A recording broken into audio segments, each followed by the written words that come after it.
90% of the time, husband and wife tell thank you to each other when the neighbor is there. Today's podcast is the one that dentistry has been waiting for. With two guests. Dr. Velumani needs no introduction.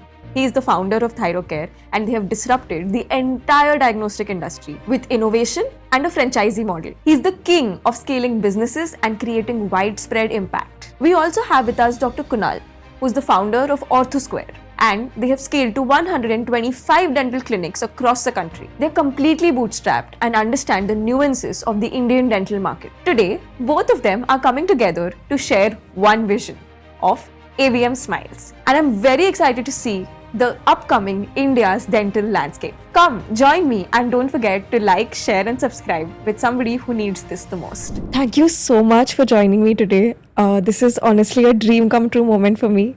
Sir, I am sure you already saw the first dream come moment and now this is something that I never imagined I'd do. So thank you so much. Thank you so much, Dr. Kunal. It's really a pleasure to host both of you today.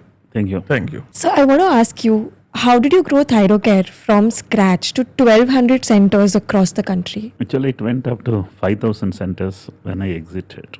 Okay. I think it wasn't VC money funded growth. It wasn't a digital media marketed growth. When you have a good product, when you price it decent, when you present it honestly, it grows.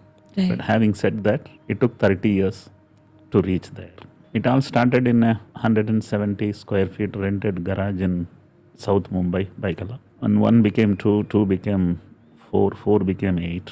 And I even didn't understand. When I went for an IPO, I have become old.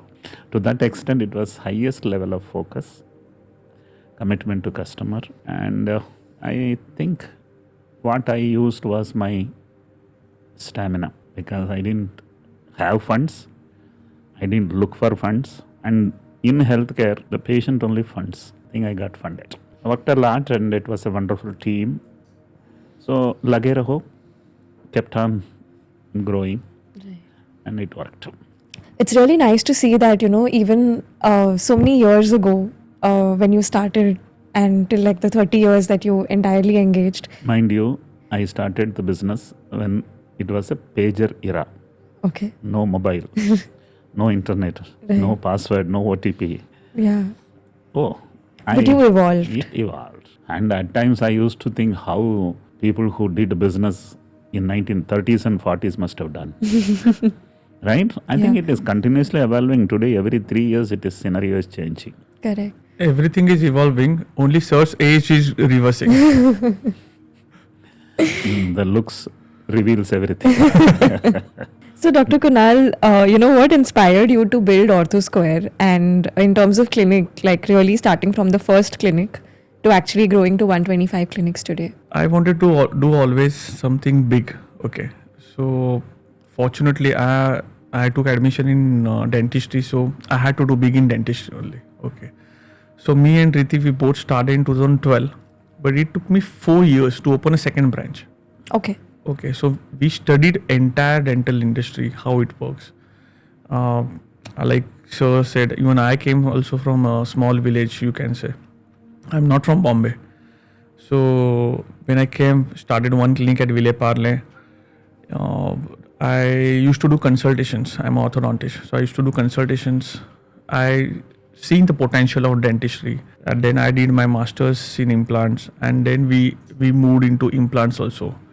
So 3 days implantology we launched in 2017 and that was a huge success. And from there then 2 clinics, 7, 18. Pre-COVID we were 62. Okay. In fact, COVID everybody was so scared, but I took a courage and opened 35 branches more. Okay, even in south part and north, Delhi and Bangalore especially. That time we got a cheaper rents because COVID everything was collapsed. I took courage and that made a success. Since both of you have had a very similar journey, I would say so yours is really long, but for you it's just started. So, sir, if you had to give one advice to Dr. Kunal, what would it be? Have patience, build systems, then scale. Right. There are plenty who scale it without building systems Yes. and then they collapse. Yes. It's very important that you need to keep on growing, not too much too early, and even out. In my case, it was a 25% CAGR, compounded annual growth rate, for 25 years. I think, again, success is never a problem. Sustaining the success is the biggest problem. So, if I have to give one advice, have patience, but don't sleep. Keep searching for what next can be done. But the best thing to do is build the systems, then build scale on the systems, and improve the systems as the scale demands. Okay. Nothing is static. Keep flexible, keep learning. In business, who is successful? Let me tell you in 4 words: learn first, learn fast. Yeah. If you have learned fast, you are ahead of competition. And if you are learning fast, you are better than the competition. So you have to do that.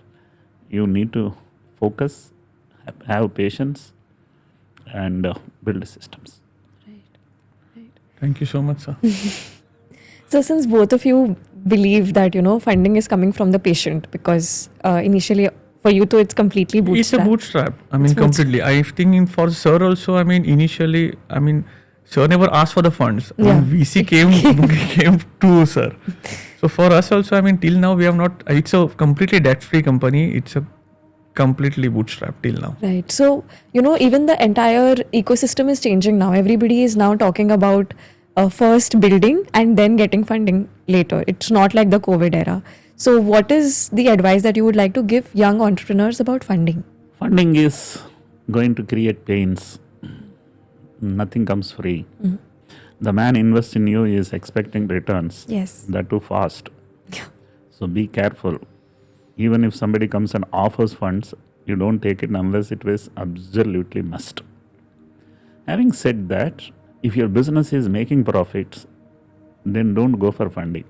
Use the profits, burn the profits, grow the business.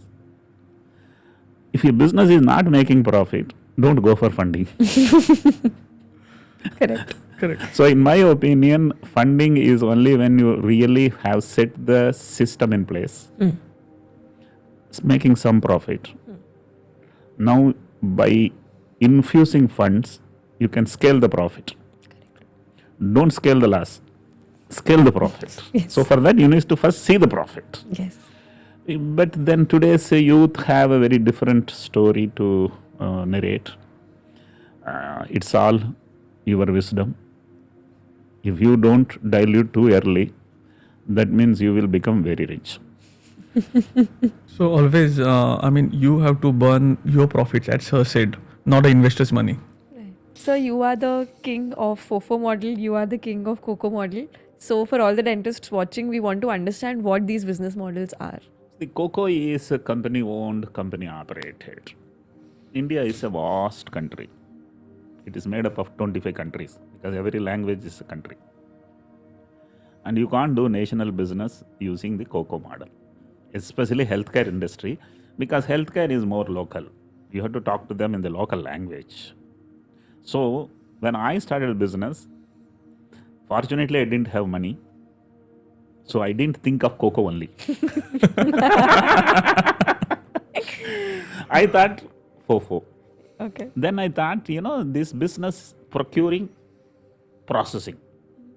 These are the two components of pathology industry. Procuring means getting the attention of the customer and getting the sample collected.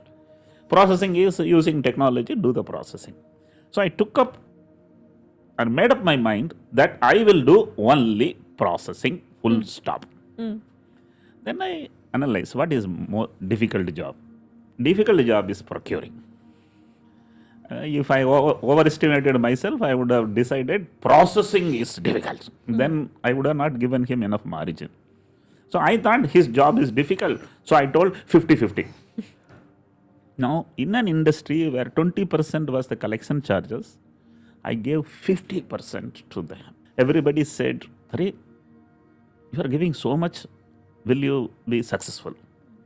I think I am successful only because I gave too much. Right? The punch line, जो कम लेना चाहता है उसको ज़्यादा ही मिलता है, जो ज़्यादा लेना चाहता है उसको कुछ भी नहीं मिलता. So that is how I came up with an idea. Gentlemen, I am not going to pay you salary. Your work is this. Your cost is this. Your revenue is this.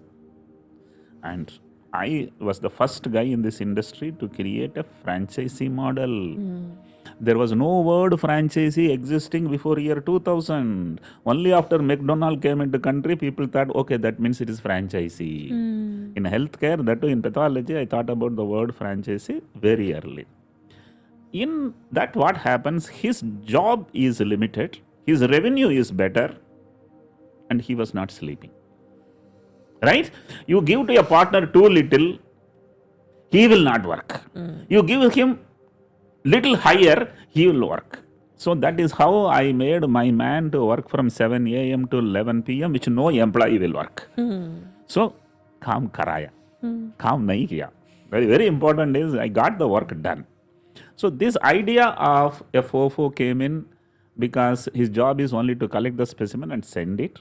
He doesn't need to invest too much. He needed only a 10 by 8 square feet premises. He was going to hospitals and laboratories and picking up businesses. So that model worked that time wonderful.